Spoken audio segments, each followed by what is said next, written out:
Hello dear aspirants, welcome to my YouTube channel. Myself Bijan Baroi. मैं आज आप लोगों के सामने हाजिर हुआ हूँ एक प्रीवियस ईयर का जो यूजीसी नेट का पेपर 2 है कॉमर्स का, दैट इज़ 2022 में 14 अक्टूबर में इसका एग्ज़ाम हुआ था, वो भी फर्स्ट शिफ्ट में। तो उसी पेपर से आज मैं आप लोगों के साथ 50 क्वेश्चन डिस्कस करने वाला हूँ with proper explanation.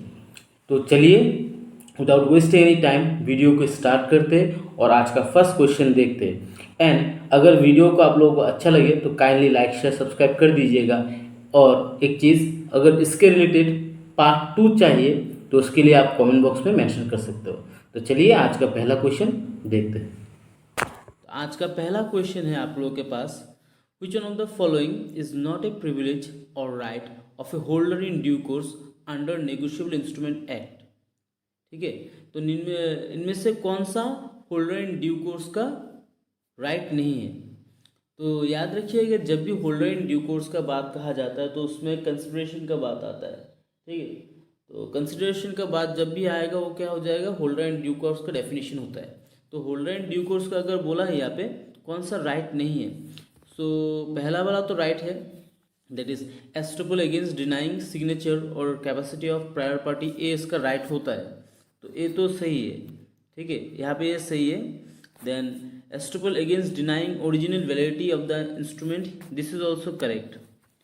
Then estoppel against denying capacity of the payee to endorse, ये भी सही है। लेकिन यहाँ पे पूछा है कौन सा राइट नहीं है, बोला है ना हम लोगों को कौन सा राइट नहीं है। तो इसके हिसाब से इसका करेक्ट आंसर बन जाएगा कौन सा, that is option D. Because estoppel against denying the genuineness और वैलिडिटी ऑफ पेज एंडोर्समेंट, ये होल्डर इन ड्यू कोर्स का राइट नहीं होता है। क्लियर। तो आप लोगों को याद रखना है की टर्म्स, दैट इज जेन्युइननेस और वैलिडिटी ऑफ पेज एंडोर्समेंट। तो एक की टर्म आप लोगों को याद रखिएगा, बिकॉज इनमें से सभी होल्डर इन ड्यू कोर्स का राइट होता है, लेकिन वो डी ऑप्शन जो होता है वो होल्डर इन ड्यू कोर्स का राइट नहीं होता है। Then question 2, limited liability partnership may be wound up by which of the following. जो लिमिटेड लाइबिलिटी होता है वो किसके माध्यम से उसको डिसॉल्व किया जाता है। So first option voluntarily by the register if the firm fail to file annual return in the prescribed form with the register or companies within 60 days of closure of the financial year, या फिर by the tribunal established under the Companies Act 2013, या फिर either by voluntarily or by the tribunal established under the Companies Act 2013। सो इसका correct answer होगा limited LLP का। अगर बात कहा जाए तो एक उसमें से एक होता है पार्टनरशिप एट विल का भी होता है, right, LLP limited liability partnership. तो इसको आइदर हम लोग वॉलेंट्री क्या कर सकते हैं, ओन्ड अप कर सकते हैं, या फिर अगर ट्रिब्यूनल से कोई ऑर्डर आए, ठीक है, ट्रिब्यूनल के हिसाब से अगर कोर्ट से कोई ऑर्डर आए तो तब भी क्या किया जा सकता है, इसको बंद किया जा सकता है। सो इसके लिए करेक्ट आंसर इसका बन जाएगा ऑप्शन डी। सिंपली याद रखना है आपको, सेक्शन जो इसका 63 होता है, 63, देन सेक्शन 64 और 65 जो है LLP act, that is limited liability partnership act जो है एलएलपी का 2008, उसमें आपका इसके बारे में कहा गया है कि ट्रिब्यूनल क्या कर सकते हैं, इनिशिएट कर सकते हैं voluntary owned of A partnership firm, limited liability partnership firm. और उसका कुछ कुछ कारण भी होता है, जैसे कि अगर एलएलपी का टर्म्स एंड एग्रीमेंट ख़त्म हो जाए, ठीक है, देन पार्टनर्स में से अगर दो पार्टनर्स में से अगर कोई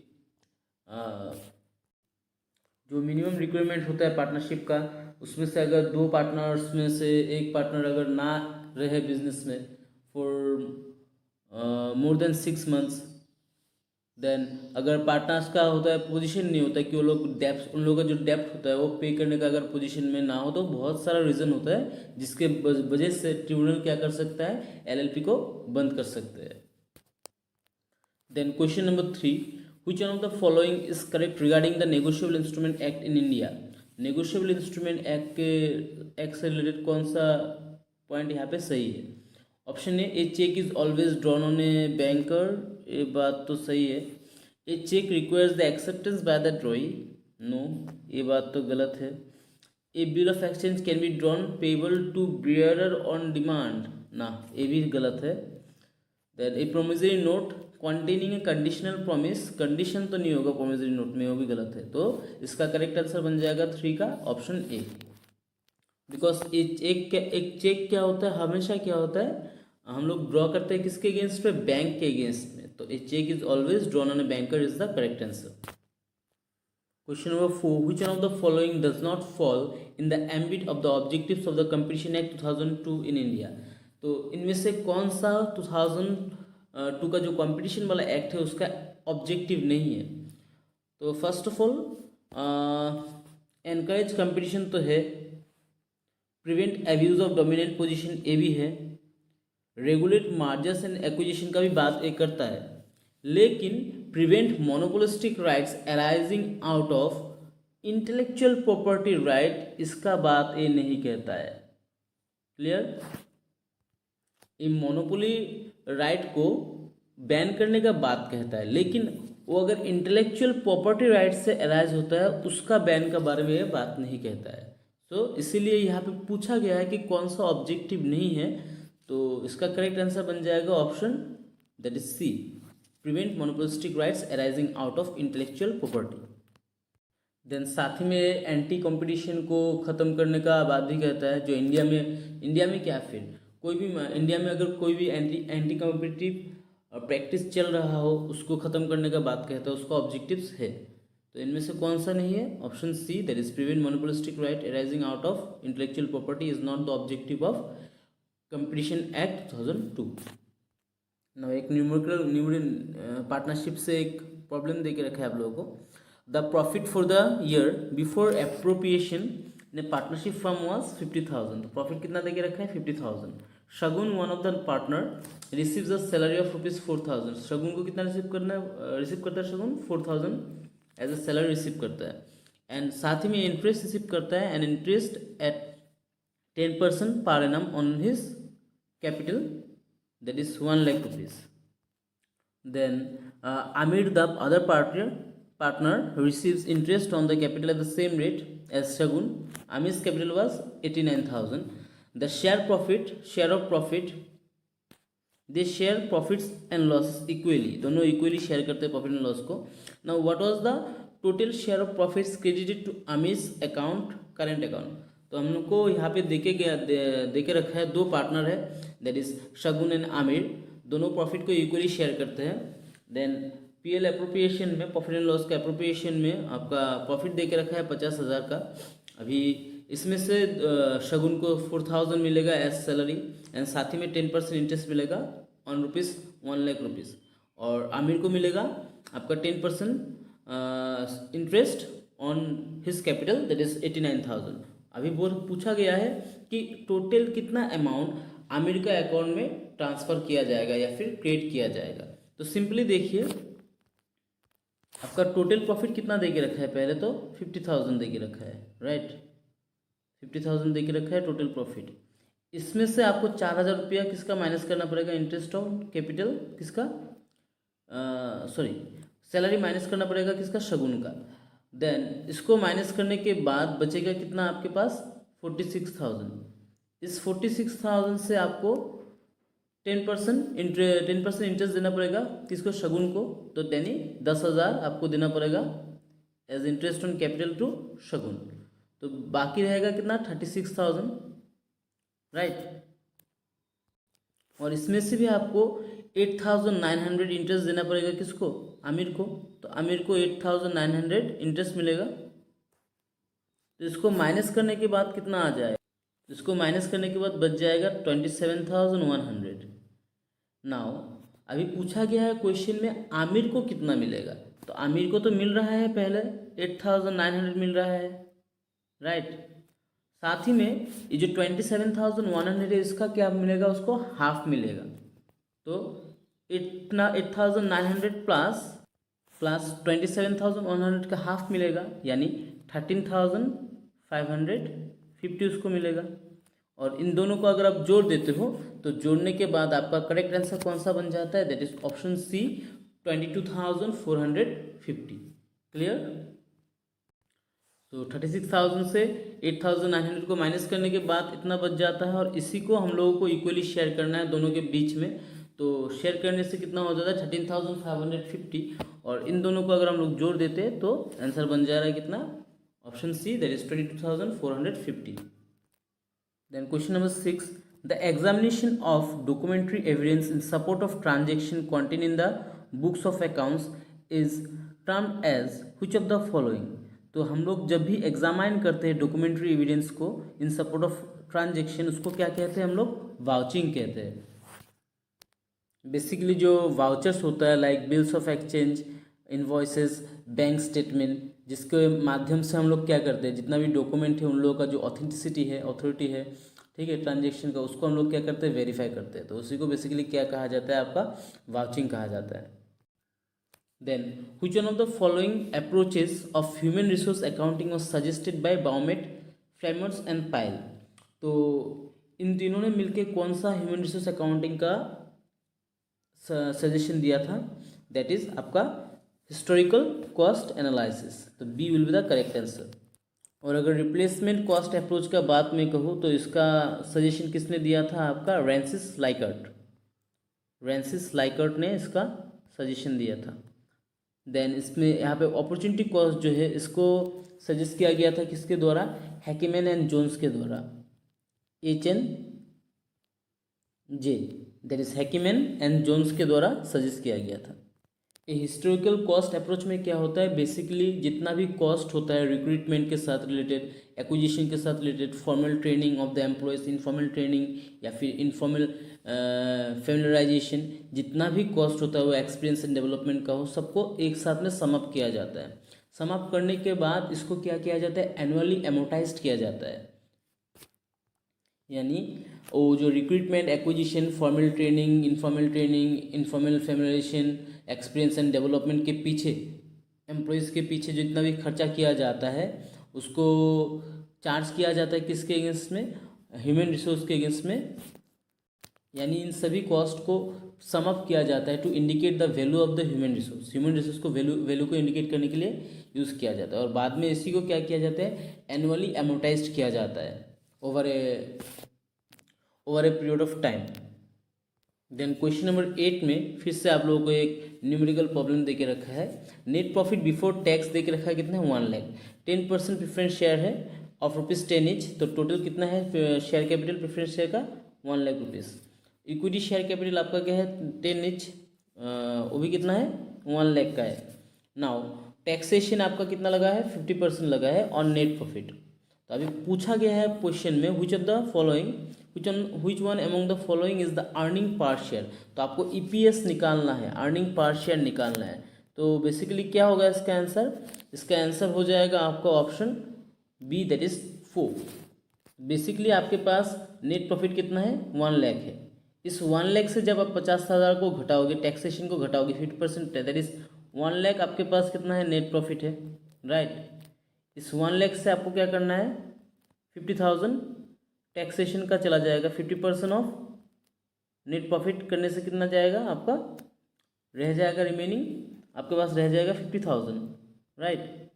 नाउ इसमें से भी आप लोगों को जो प्रेफरेंस शेयर होल्डर है उन लोगों को इंटरेस्ट देना पड़ेगा, दैट इज 10% ऑफ 1 लाख, तो कितना आ जाएगा 10,000 आ जाएगा। तो उस 10,000 को घटा दीजिए आप यहाँ से, तो आपके पास रह जाएगा कितना 40,000। और अभी ईपीएस का फॉर्मूला क्या होता है, दैट इज आपका earning after tax and interest के बाद जो रहेगा उसको हम लोग क्या करेंगे, total number of equity share capital से डिवाइड कर देंगे। तो अभी इसको आप लोग डिवाइड कर दीजिए, 40,000 को 10,000 इक्विटी शेयर कैपिटल से डिवाइड कर दीजिए, तो कितना आ जाएगा आपका ₹4 आ जाएगा आंसर में, ठीक है। यहाँ पे दे के रखा है ना, इक्विटी शेयर कैपिटल कितना है 1 लाख का है, लेकिन 10 ईच, तो टोटल नंबर ऑफ शेयर कितना हो जाएगा 10,000, तो इसको डिवाइड करने से आंसर कितना आ जाएगा 4। Then question number 9, who among the following economist suggest the sales revenue maximization as an alternative objective of business firm. तो याद रखिएगा सेल्स रेवेन्यू मैक्सिमाइजेशन का जब भी बात कहा जाएगा तो इस कॉन्सेप्ट को दिया गया है किसके द्वारा, इकोनॉमिस्ट डब्ल्यू.जे. बाउमेल के द्वारा। क्लियर, डब्ल्यू.जे. बाउमेल। और अगर रॉबिन मारिस का अगर बात कहा जाए तो इन्होंने जीएम यानी ग्रोथ मैक्सिमाइजेशन का बात कहा है किसने, रॉबिन मैरिस ने। और सायरट एंड मार्च जो है बहुत ही याद रखिएगा, बहुत ही स्ट्रिक्ट है, ठीक है, बहुत ही स्ट्रिक्ट है। तो इन्होंने क्या किया है, बिहेवियरल मॉडल दिया है। किसका मॉडल, बिहेवियरल मॉडल, कि आप स्ट्रिक्टली रहो। सिंपली एग्जांपल आप लोगों को समझने के लिए, याद रखने के लिए। तो याद रखिए कि ये दोनों बहुत स्ट्रिक्ट है। इन्होंने बच्चे को कहा कि तुम बहुत ही बिहेवियर से अच्छे से रहो। तो बिहेवियरल मॉडल किसने दिया, सायरट एंड मार्च। और ये जो रॉस चाइल्ड है, दैट इज के डब्ल्यू रॉस चाइल्ड। तो चाइल्ड बोलता है कि हमेशा इनको क्या चाहिए, सिक्योरिटी प्रॉफिट्स चाहिए। तो के डब्ल्यू रॉस चाइल्ड जो है उसने क्या किया है, सिक्योरिटी प्रॉफिट के बारे में कहा गया है, यानी सिक्योरिटी प्रॉफिट का कॉन्सेप्ट के बारे में इन्होंने कहा है। क्लियर कॉन्सेप्ट, सिंपल याद रखने के लिए। डब्ल्यू.जे. बाउमेल जो है वो बोलता है कि सेल्स को मैक्सिमाइज करो, अपना जो सेल्स है दैट इज सेल्स मैक्सिमाइजेशन करो। और रॉबिन मैरिस क्या कहता है, भाई ग्रोथ बढ़ाओ, ग्रोथ को मैक्सिमाइजेशन करो। और सायरट एंड मार्च क्या कहता है, बिहेवियर से रहो, बिहेवियरल मॉडल। और के डब्ल्यू रॉसचाइल्ड क्या हो जाएगा, सिक्योरिटी प्रॉफिट के बारे में इन्होंने कहा है। तो क्वेश्चन नंबर 9 का करेक्ट आंसर बन जाएगा कौन सा, W J. Baumol. Then question number 10, which of the following is not the assumption for consumer behaviour based on the cardinal utility approach. तो कार्डिनल यूटिलिटी अप्रोच का कौन सा एजम्पशन नहीं है यहाँ में से। मैक्सिमाइजेशन ऑफ सेटिस्फेक्शन का तो बात एक कहता है कि कंज्यूमर का जो कंज्यूमर क्या चाहता है, हमेशा उन लोगों का सेटिस्फेक्शन का मैक्सिमम लेवल चाहता है। यूटिलिटी को हम लोग कार्डिनली मेजर कर सकते हैं, ये बात भी इसने कहा है। Then diminishing marginal utility of money, ये बात तो नहीं कहा है। और यहाँ पे जो नहीं कहा है वही क्या होगा, इसका आंसर होगा। बिकॉज इसका एजम्पशन क्या होता है कि मनी का जो मार्जिनल यूटिलिटी होता है वो कांस्टेंट होता है, लेकिन यहाँ पे कहा गया है डिमिनिशिंग। तो इसका करेक्ट आंसर बन जाएगा कौन सा आपका, diminishing marginal utility of money is not the assumption of cardinal utility approach. Clear, जो यूटिलिटी इज एडिटिव, ये भी अभी कहा है। तो इसके हिसाब से आपका करेक्ट आंसर बन जाएगा कौन सा, क्वेश्चन नंबर 10 का, that is option C.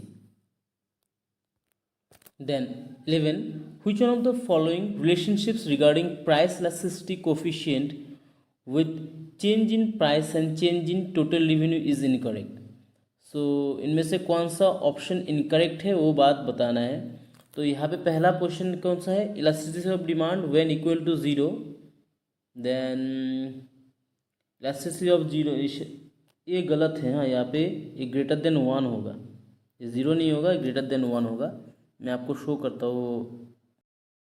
Basically question number 11 जो है उसको यूजीसी ने ऐसे तरीके से पूछा था, ठीक है। तो उसमें वो रॉन्ग था, तो इसलिए मैंने इसको एडिट करके क्वेश्चन लगा दिया। तो इसमें से कौन सा इनकरेक्ट है, तो आपको याद रखना है जब भी elasticity of coefficient equal to 0 होता है, एट दैट टाइम अगर आप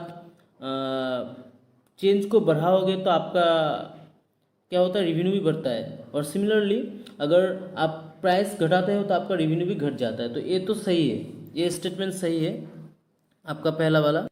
देन इलास्टिसिटी ऑफ कोफिशिएंट अगर 1 से ज़्यादा हो, सो एट दैट टाइम, इसका मतलब अगर इलास्टिसिटी अगर ज़्यादा है, अगर आप प्राइस को घटाओगे, प्राइस को बढ़ाओगे तो आपका रेवेन्यू तो बढ़ना नहीं चाहिए। तो ये ऑप्शन यहाँ पे गलत है।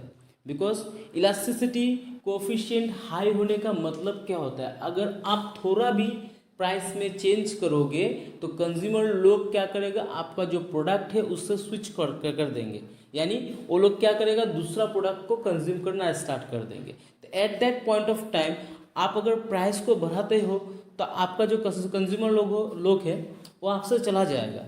तो कंज्यूमर लोग चला जाएगा यानी सेल्स कम होगा। तो सेल्स कम होने से क्या होगा, आपका प्रॉफिट भी कमती होगा। लेकिन यहाँ पे क्या कहा है कि अगर इलास्टिसिटी ऑफ कोफिशिएंट 1 से ज़्यादा हो और आप अगर आपका प्राइस अगर बढ़ाते हो तो रेवेन्यू तो नहीं बढ़ना चाहिए, बिकॉज सेल्स ही नहीं होगा ज़्यादा, तो रेवेन्यू कैसे होगा। तो इसके लिए यहाँ पे करेक्ट आंसर बन जाएगा आपका ऑप्शन 2। ठीक है, यहाँ पे पूछा गया है ना कौन सा इनकरेक्ट है, तो इनकरेक्ट कौन सा है, ऑप्शन नंबर 2 है। Clear. The next question, in the case of two production inputs which one of the following is not a property of isocons? The production influence curve, तो बेसिकली आइसोकॉन्ट जो production influence curve का use करता है उसके साथ related question है। तो ये इनमें से कौन सा द प्रोडक्शन इन्फ्लुएंस कर्व का क्या नहीं है, एजम्पशन नहीं है। तो फर्स्ट ऑफ ऑल जो नेगेटिवली स्लॉप है, जो इन्फ्लुएंस कर्व होता है वो नेगेटिवली स्लॉप होता है, ये तो सही है। देन इन्फ्लुएंस कर्व जो ऑप्शन बी है concave to the point of origin, ये बात यहाँ पे गलत है, बिकॉज इन्फ्लुएंस कर्व कभी भी कॉन्केव नहीं होता है, वो हमेशा क्या होता है, कॉन्वेक्स टू द ओरिजिन होता है। ठीक है। देन ऑप्शन सी जो कहा है non intersecting and non tangential, yes ये बात भी सही है, इन्फ्लुएंस कर्व कभी एक दूसरे को टच नहीं करता है। And upper isoquants represent higher level of output, ये इफ नहीं होगा, यहाँ पे ऑफ होगा आउटपुट, वो भी बात सही है। तो यहाँ पे पूछा गया था कौन सा आंसर गलत है, तो यहाँ पे गलत कौन सा है आपका, ऑप्शन बी गलत है, बिकॉज इन्फ्लुएंस कर्व क्या होता है, हमेशा कॉन्वेक्स टू द ओरिजिन होता है।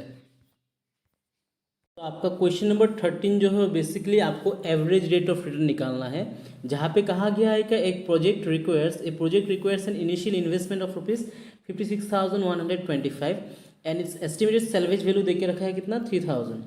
The annual estimated income after depreciation and tax for its entire life of 5 years, 5 साल का कितना है, 3,375, 5,375 एंड ₹7,375, 9,375 एंड 11,075, 375 दे के रखा है।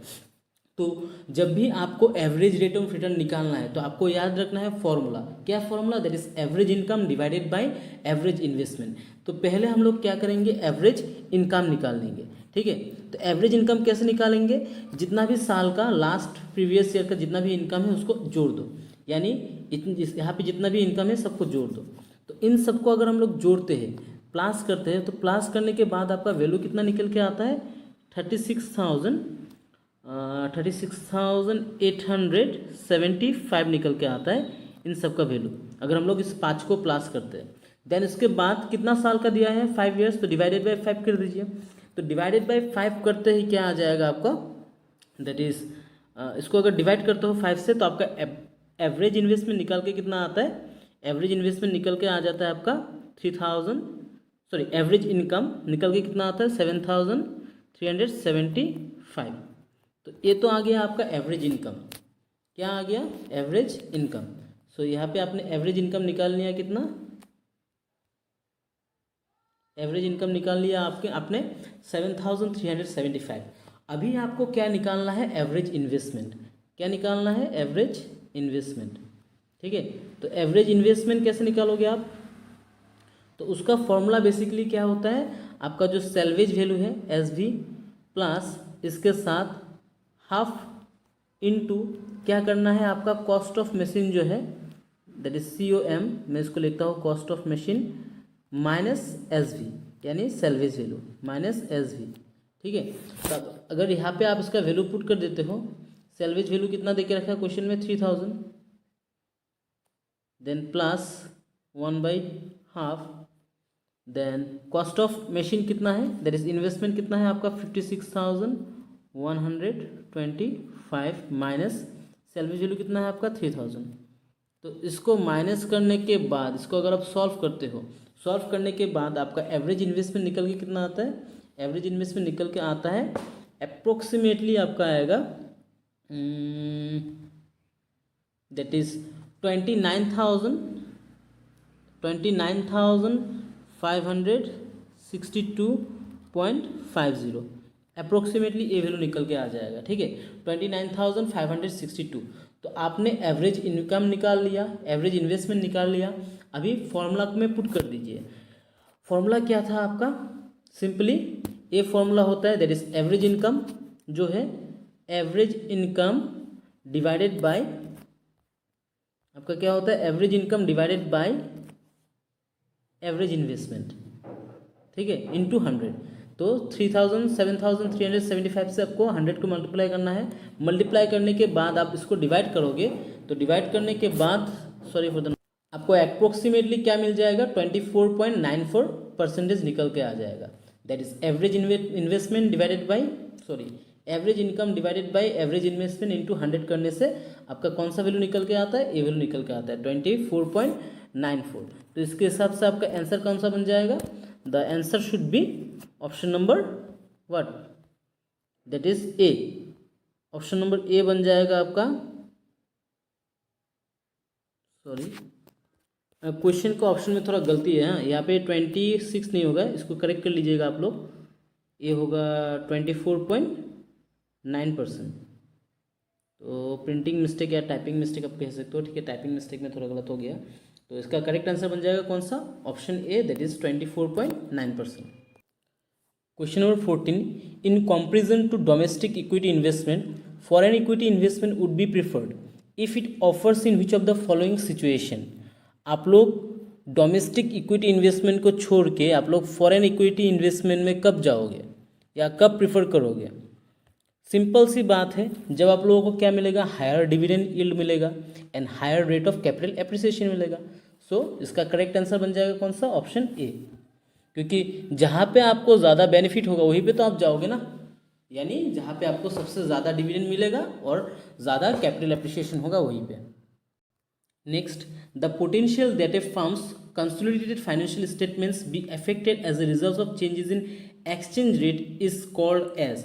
हमेशा याद रखिएगा, जब भी कंसोलिडेटेड फाइनेंशियल स्टेटमेंट का बात आएगा कंपनी का, वो भी अफेक्ट होगा किसके वजह से, as a result of changes in exchange rate. यानी सपोज देखिए, अभी एट प्रेजेंट हम लोगों को क्या करना पड़ता है, ग्लोबल स्टैंडर्ड फॉलो करना पड़ता है। मतलब ग्लोबल स्टैंडर्ड का मतलब जो बाहर का भी इन्वेस्टर है वो लोग भी क्या कर रहा है, अभी एट प्रेजेंट इंडिया में इन्वेस्ट कर रहा है, और इंडिया का बिजनेसमैन भी आप लोग क्या करता है, बाहर में इन्वेस्ट करता है। तो इसके वजह से क्या होता है, कभी कभी क्या होता है, जो हम लोग को फाइनेंशियल स्टेटमेंट बनाना पड़ता है वो ग्लोबल स्टैंडर्ड को मैच करने के लिए बनाना होता है, ठीक है। तो एट दैट टाइम जो फाइनेंशियल स्टेटमेंट इंडिया में बनाया गया है उसी को जब हम लोग फॉरेन करेंसी में कन्वर्ट करते हैं, ठीक है, फॉरेन करेंसी में कन्वर्ट करते हैं, यानी फाइनेंशियल स्टेटमेंट को अगर हम लोग फॉरेन करेंसी में कन्वर्ट करेंगे एट दैट टाइम, उसके वजह से जो रिस्क क्रिएट होता है, ठीक है, उसको क्या कहते हैं आपका, दैट इज ट्रांसलेशन एक्सपोजर। इसको क्या कहते हैं, ट्रांसलेशन एक्सपोजर। सिंपली याद रखिएगा, कंसोलिडेटेड फाइनेंशियल स्टेटमेंट का अगर बात कहा जाएगा, यानी एक कंट्री का फाइनेंशियल स्टेटमेंट को अगर हम लोग दूसरे कंट्री का फाइनेंशियल स्टेटमेंट में कन्वर्ट करते हैं या दूसरा करेंसी में कन्वर्ट करते हैं, तब जो रिस्क एसोसिएटेड होता है उसी को क्या कहते हैं, ट्रांसलेशन एक्सपोजर। तो इसका करेक्ट आंसर बनेगा सी।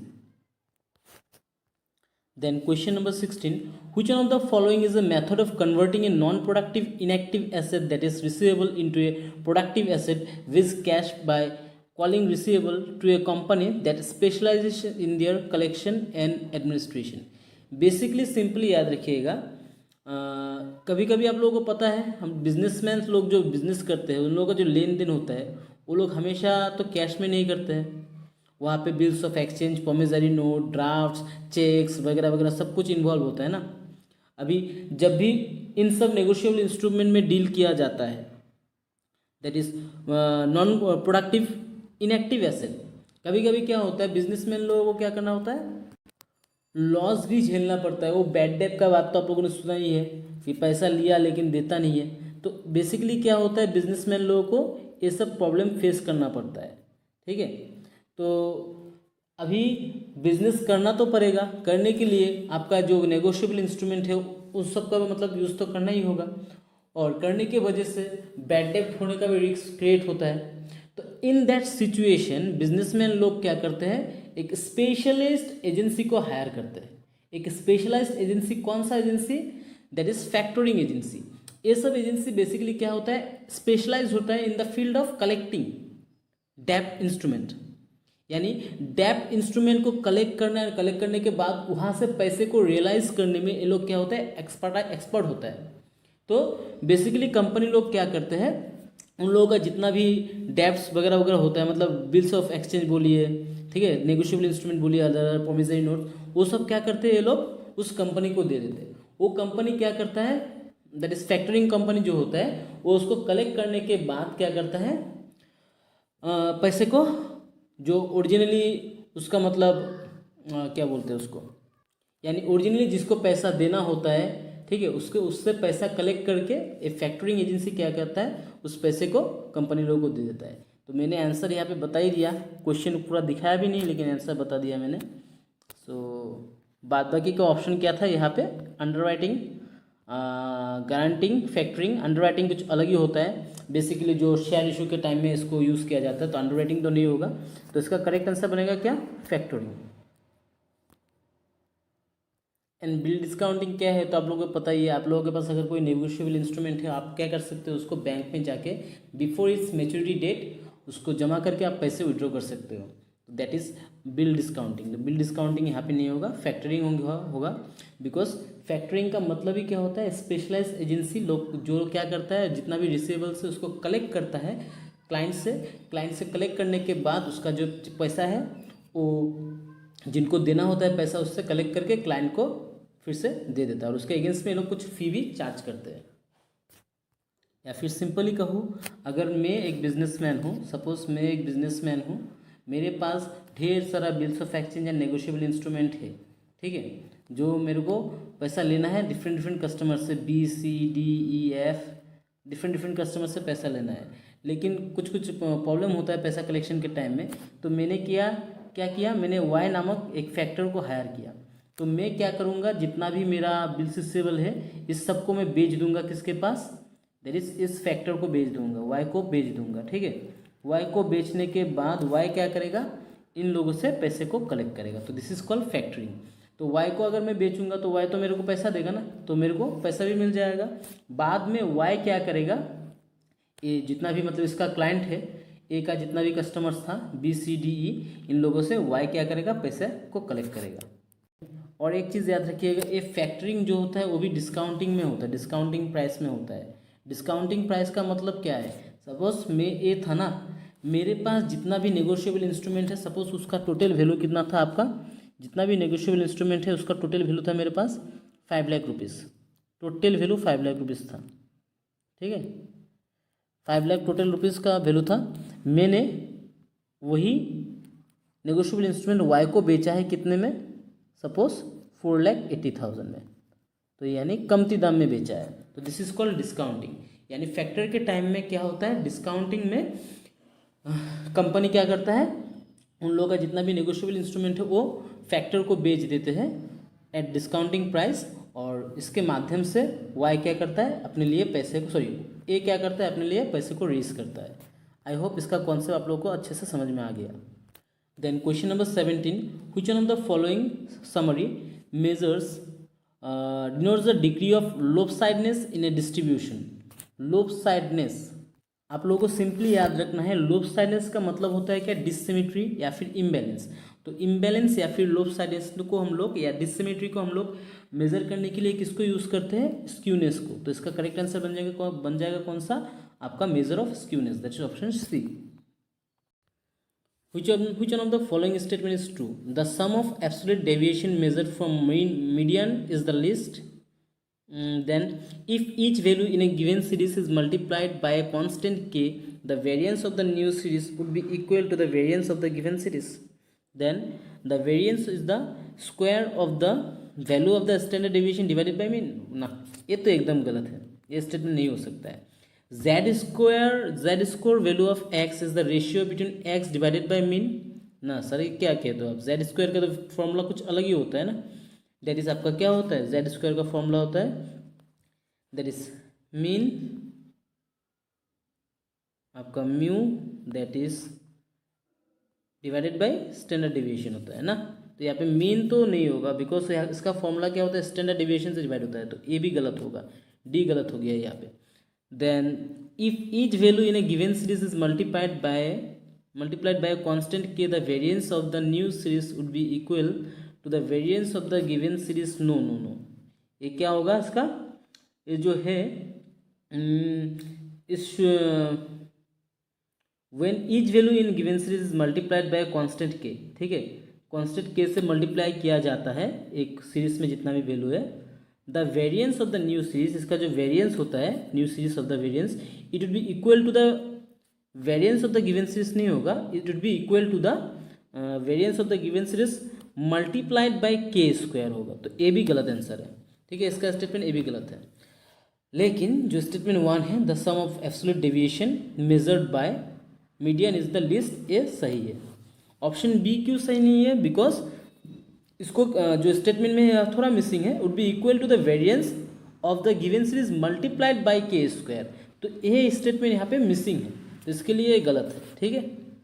Then question number 19, which of the following statement is false, इनमें से कौन सा स्टेटमेंट फॉल्स है? पहला स्टेटमेंट कहा गया है regression coefficient are independent of change of origin but not change of scale. Yes, ये बात तो सही है। Independent of change of origin का मतलब क्या होता है? रिग्रेशन कोफिशिएंट जो है वो आपका प्लस माइनस करने से उसमें कुछ चेंज नहीं आता उसका वैल्यू में, लेकिन but not change of scale मतलब अगर उसको मल्टीप्लाई किया जाए, मल्टीप्लाई या डिवाइड किया जाए तब इसका वैल्यू में चेंज आता है, दैट इज स्केल। स्केल का मतलब यहाँ पे मल्टीप्लाई हो या डिवाइड करने से रिग्रेशन कोफिशिएंट का वैल्यू में चेंज आएगा, लेकिन प्लस एंड माइनस करने say that is why it is create independent of change. तो ये स्टेटमेंट सही है, यहाँ पे गलत, और हम लोग को निकालना कौन सा स्टेटमेंट है? गलत statement. Then both the regression coefficient can not assume a value ignoring algebraic sign greater than 1 years. Algebraic sign वहाँ पे तो रिग्रेशन कोफिशिएंट का अगर बोला जाए तो प्लस माइनस ही होता है, तो उसको हम लोग इग्नोर नहीं कर सकते अगर हम लोग को रिग्रेशन कोफिशिएंट का वैल्यू निकालना है। तो ए भी स्टेटमेंट सही है, बी भी सही है, ए भी सही है। लेकिन और स्टेटमेंट सी क्या कहता है? Regression coefficient of the two variable may have different algebraic symbol for real life situation. No no no no, अगर रियल लाइफ सिचुएशन का बात कहा जाए तो याद रखिएगा रिग्रेशन कोफिशिएंट का जो वेरिएबल होता है उसका एल्जेब्रिक साइन हमेशा सेम होता है, वो अलग अलग नहीं होता है। Regression coefficient of the two variable always have same symbols for real life situation, आपको याद रखना है सेम सिंबल, ठीक है। तो यहाँ पे वो लोग डिफरेंट सिंबल का बात बोल के गलत स्टेटमेंट हो गया, ठीक है। तो इसमें गलत स्टेटमेंट निकालना था आपका, तो गलत स्टेटमेंट कौन सा है आपका? सी है। उसके बाद डी भी देख लेते हैं, coefficient of correlation of independent of the origin and scale of data. तो जो कोफिशिएंट कोरिलेशन है वो दोनों ही क्या होता है? Independent of change of origin and also scale of data होता है। तो समझ में आ गया? फिर से मैं कहता हूँ, independent of the change of origin का मतलब होता है प्लस माइनस से अगर मतलब हम लोग उसका वैल्यू के साथ प्लस माइनस करते हैं तो उसका मतलब कोई चेंज नहीं होता है। और स्केल ऑफ डेटा भी है ना साथ में, यानी इसको अगर मल्टीप्लाई भी करो डिवाइड भी करो तब भी क्या नहीं होगा? इसका वैल्यू चेंज नहीं होगा। और पहला वाला ऑप्शन में कहा था but not change of scale, ये but not change of scale का मतलब होता है आपका मल्टीप्लाई एंड डिवाइड करने से वो चेंज हो जाता है वैल्यू, ठीक है। Then question number 20, which one of the following measure of central tendency is not affected by the presence of extreme values in the data of the distribution. आप लोगों को सिंपली याद रखना है, एक्सट्रीम वैल्यू यानी outlier से affected नहीं होता है कौन सा value? That is positional average. और इस पोजिशनल एवरेज को क्या क्या कहा जाता है? That is mean and median, sorry mode and median को कहा जाता है पोजिशनल एवरेज। आप लोगों को याद रखना है पोजिशनल एवरेज कौन सा होता है? Median and mode. और ये दोनों क्या होता है? आपका जो एक्सट्रीम वैल्यूज होता है जिसको आउटलायर्स भी कहा जाता है उससे अफेक्टेड नहीं होता है। Question number 21, which one of the following is not an advantage in case of product based departmentalization? It leads to continuous and unavoided attention to the product. Not advantage कहा है यहाँ पे, हाँ भाई, undivided attention to the product, ये तो बात अच्छा है ना, क्योंकि आप कंटिन्यूस अटेंशन दे रहे हो एक प्रोडक्ट को, तब तो अच्छा है प्रोडक्ट के लिए, तो ये बात तो सही है। लेकिन यहाँ पे कहा है नॉट एडवांटेज, ठीक है, ये तो एडवांटेज है। Require less number of managerial personal to be employed, इसको हम लोग छोड़ते हैं। It enables top management to compare the performance of different products है, ठीक है। डिफरेंट प्रोडक्ट्स का परफॉर्मेंस अगर आप कंपेयर कर सको तो कंपनी के लिए अच्छा होता है ना, मैनेजमेंट के लिए अच्छा होता है कि कौन सा प्रोडक्ट कैसे परफॉर्म कर रहा है, अगर उसको आप कंपेयर कर सकते हो वो अच्छा होता है, तो ये भी एडवांटेज है। It motivates departmental head to improve his performance. भाई अगर डिपार्टमेंटल हेड को अगर हेल्प करता है उसका परफॉर्मेंस इम्प्रूव करने में, ये तो अच्छा बात है।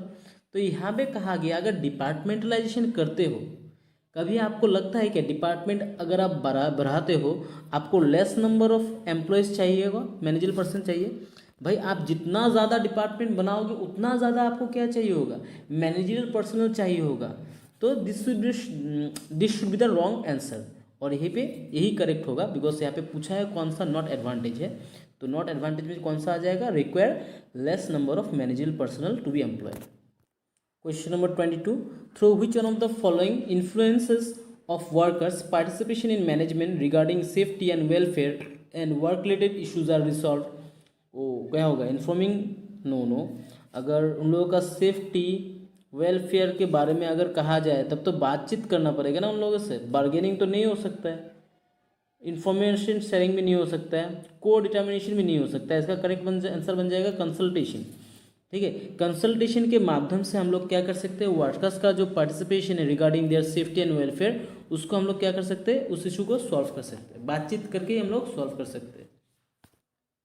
Basically workers participation in management का क्या होता है, WPM का 5 लेवल्स होता है। एक होता है आपका क्या, IP, that is information participation, first level information participation.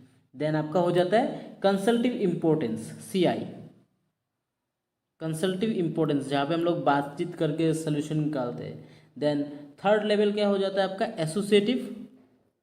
Associative participation, AP। And इसके बाद होता है आपका फिर से AP, that is administrative participation. And last में होता है आपका डिसीजन या फिर डिसाइसिव पार्टिसिपेशन। तो वर्कर्स पार्टिसिपेशन इन मैनेजमेंट का कितना लेवल है, 5 लेवल से।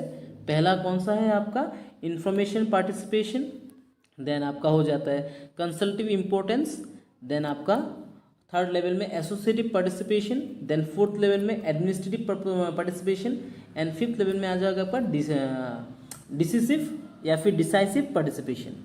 Then next question 23. Which one of the following is a determinant of organizational culture or climate? Organizational culture and climate का determinant कौन सा है? Option A leadership. सो इनमें से कौन सा आपका डिटर्मिनेंट है ऑर्गेनाइजेशनल क्लाइमेट और कल्चर का? There is option A leadership style, या फिर डिसीजन मेकिंग, या फिर इनोवेशन एंड चेंज, या फिर ट्रस्ट।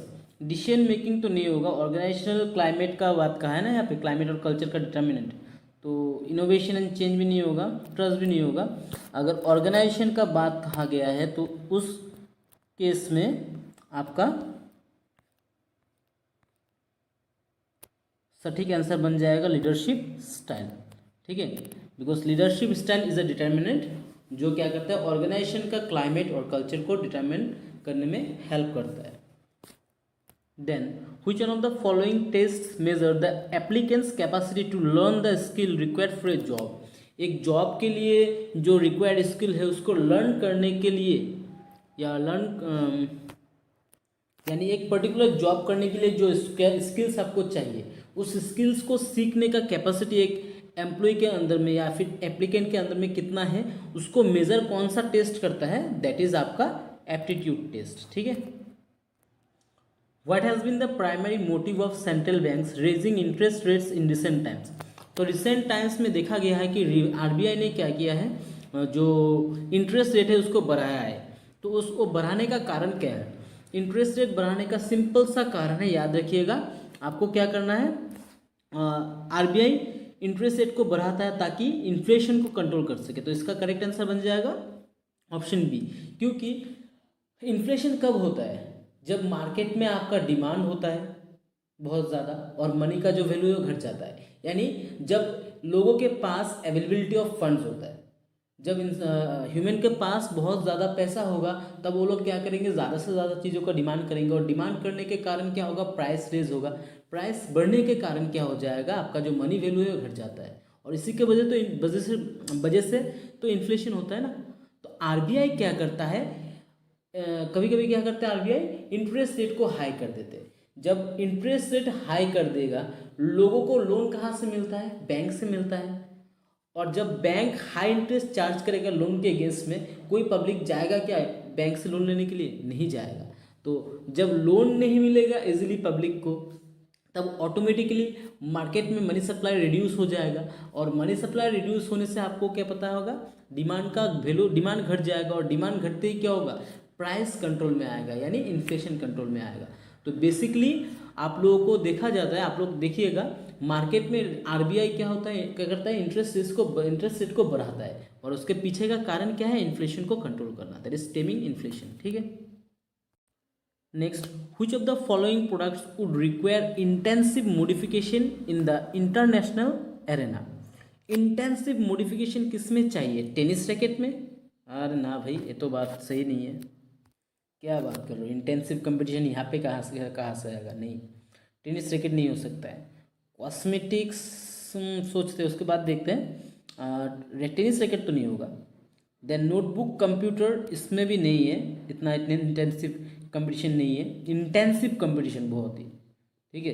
देन कैमरा में भी नहीं है, लेकिन आप लोग देखे हुए न्यूज़ में दिन ब दिन कॉस्मेटिक्स का आइटम आता ही रहता है, कॉस्मेटिक्स का आइटम आता ही रहता है, और उसका ढेर सारा एडवर्टाइजमेंट आपको न्यूज़ चैनल में नहीं, सॉरी टीवी में दिखाई पड़ता है।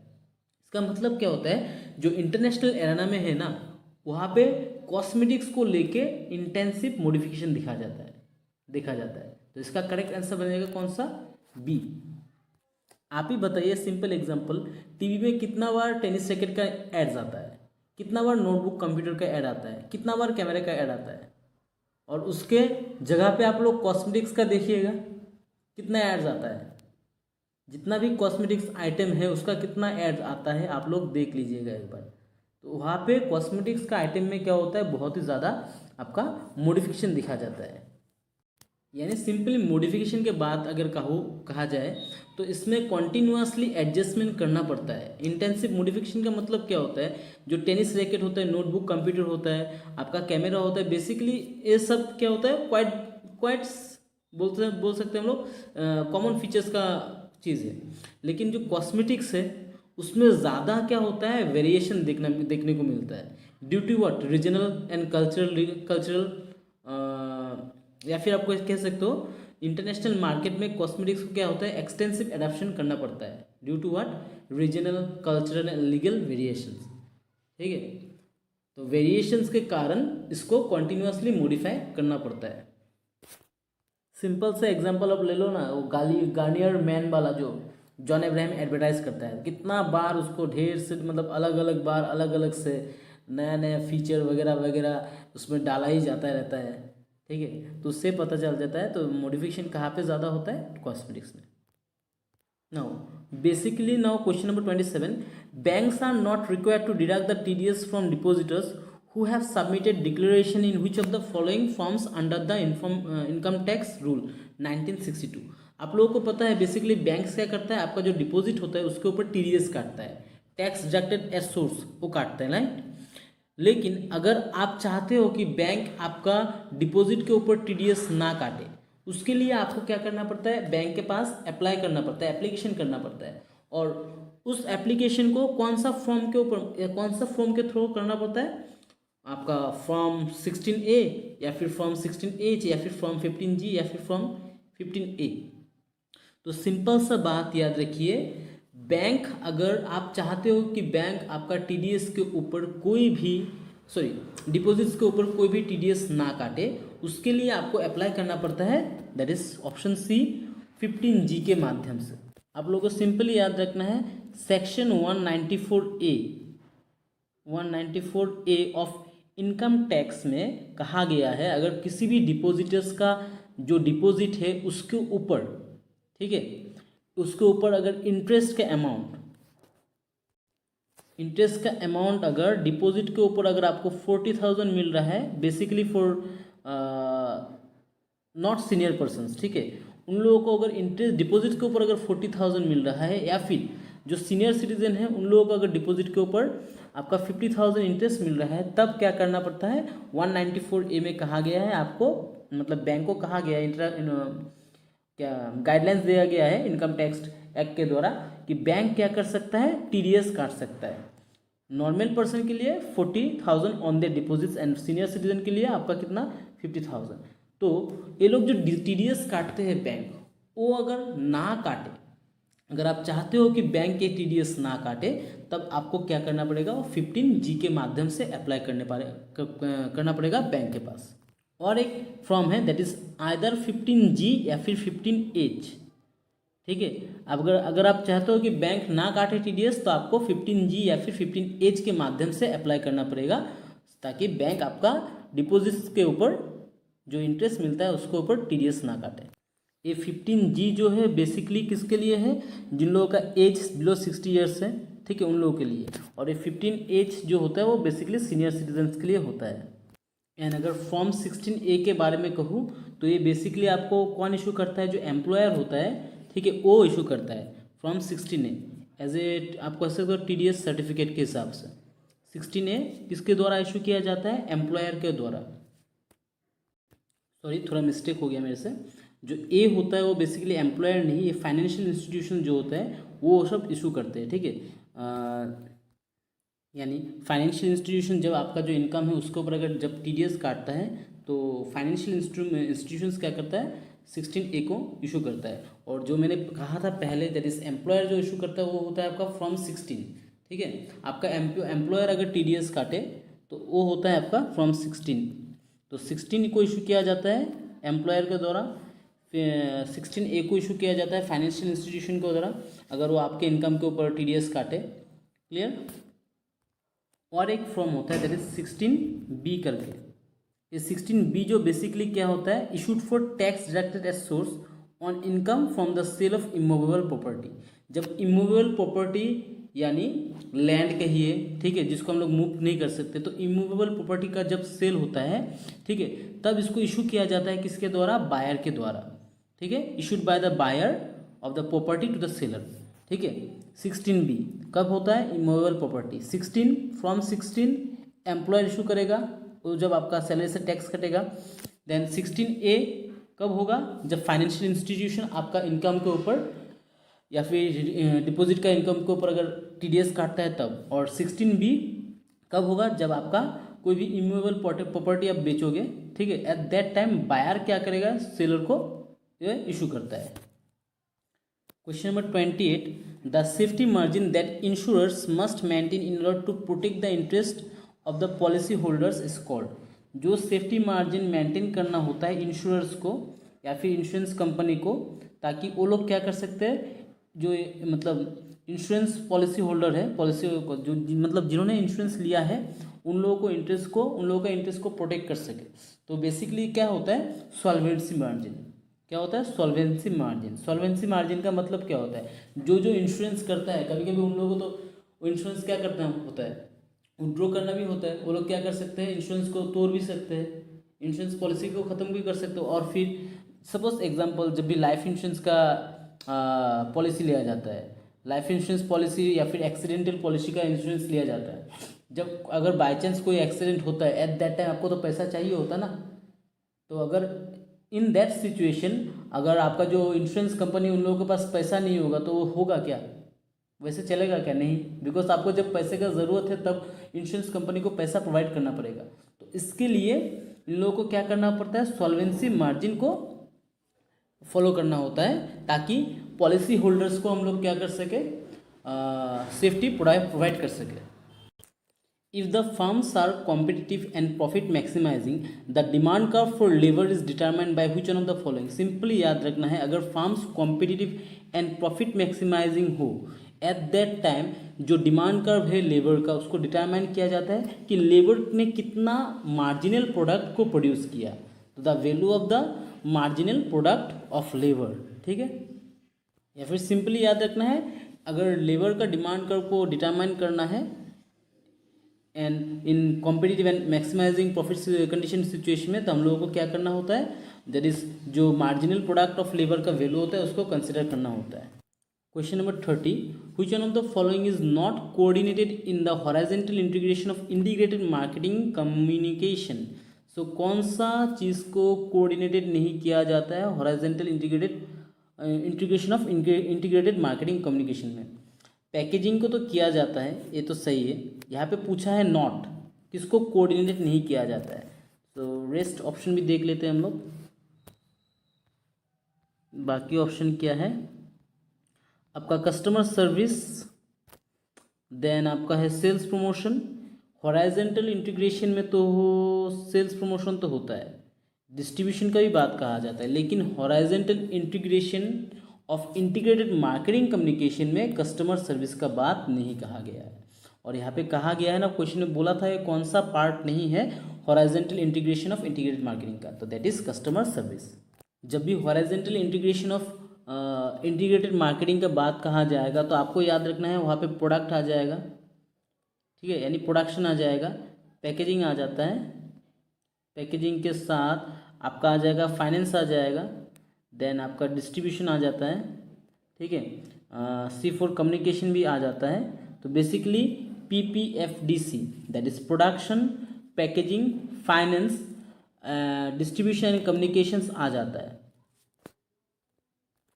साथ में आपका सेल्स प्रमोशन भी आ जाता है, SP सेल्स प्रमोशन ये सब आ जाता है, लेकिन कौन सा नहीं आता है आपका, दैट इज कस्टमर सर्विस जो होता है वो उसका पार्ट नहीं होता है।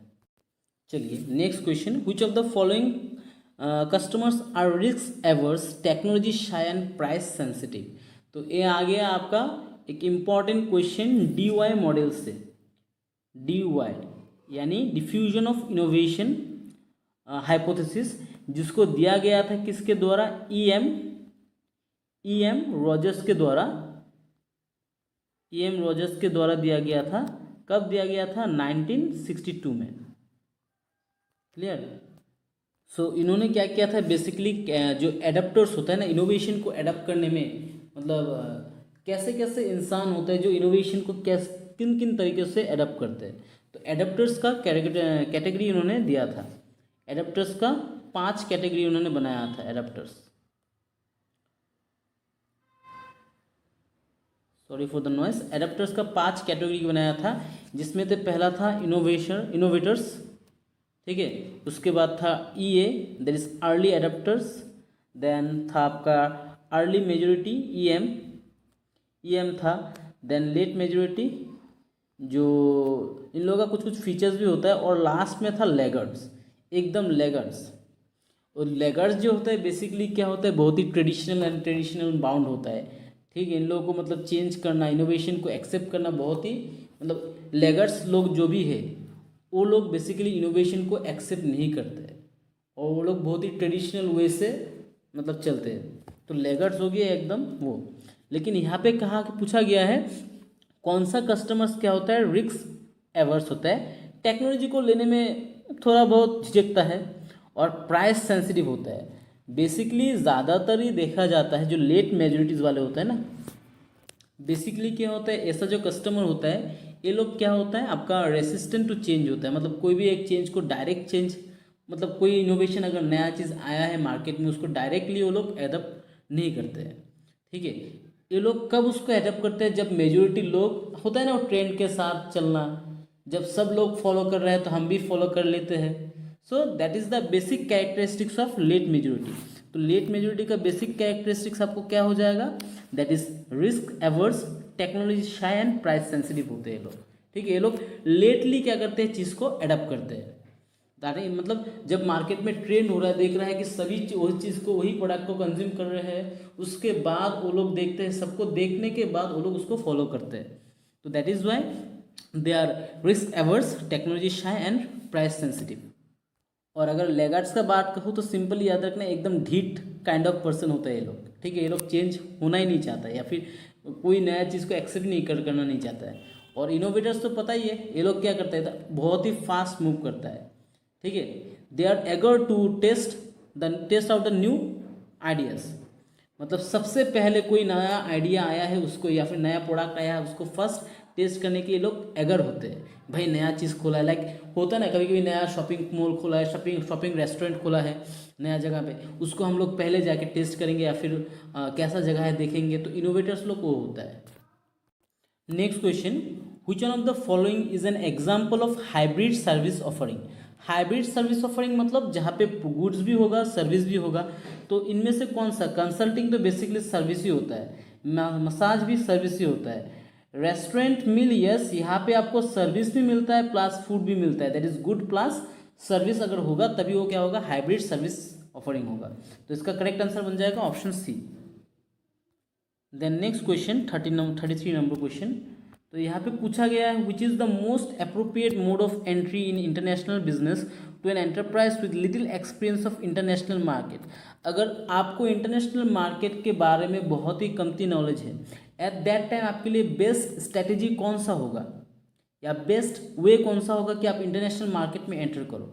तो सिंपली याद रखना है, जब बिजनेसमैन को या फिर मार्केटर को कमती नॉलेज होता है मार्केट के बारे में, इंटरनेशनल मार्केट के बारे में, eight that time it is suggested that वो लोग क्या फॉलो करना चाहिए अगर इंटरनेशनल मार्केट में एंट्री करना चाहता है, तो एक्सपोर्टिंग। तो exporting is the easiest way to enter into international market if you don't have that much of knowledge about the market. Now according to foreign exchange act, foreign exchange management act, so foreign exchange management act 1999 जो है उसके हिसाब से foreign exchange does not include, foreign exchange में कौन सा चीज़ नहीं आता है, which one of the following, deposits payable in any foreign currency, ये तो आता है, ये इसका पार्ट है।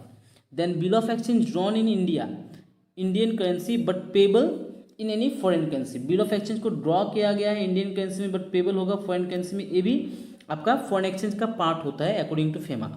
Then travellers cheque drawn by institution outside India, India का बाहर उसको ड्रॉ किया गया है but payable in Indian currency, ये भी पार्ट होगा बिकॉज यहाँ पे ड्रॉ किया गया है इंस्टीट्यूशंस आउटसाइड इंडिया, बाहर का इंस्टीट्यूशन के द्वारा ड्रॉ किया गया, लेकिन पे का कितना कौन सा करेंसी में हो रहा है, इंडिया की करेंसी में, तो ये आ जाएगा।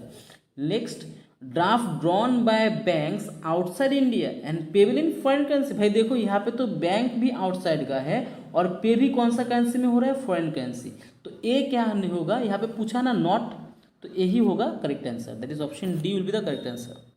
Question number 35, in which one of the following modes of entry into foreign markets risk and profit potential are highest, भाई जहाँ पे रिस्क भी हाई है, that is mode of entry, international market में एंट्री लेने का कौन सा उपाय में सबसे ज़्यादा रिस्क है और सबसे ज़्यादा पोटेंशियल भी है। तो इनडायरेक्ट एक्सपोर्टिंग तो नहीं है, इसमें ज़्यादा रिस्क नहीं होता है, एक कमती रिस्क होता है, जॉइंट वेंचर में भी कमती रिस्क होता है, डायरेक्ट एक्सपोर्टिंग में भी कमती रिस्क होता है, लेकिन सबसे ज़्यादा रिस्क होता है डायरेक्ट इन्वेस्टमेंट में, that is foreign direct investment जो किया जाता है एफडीआई।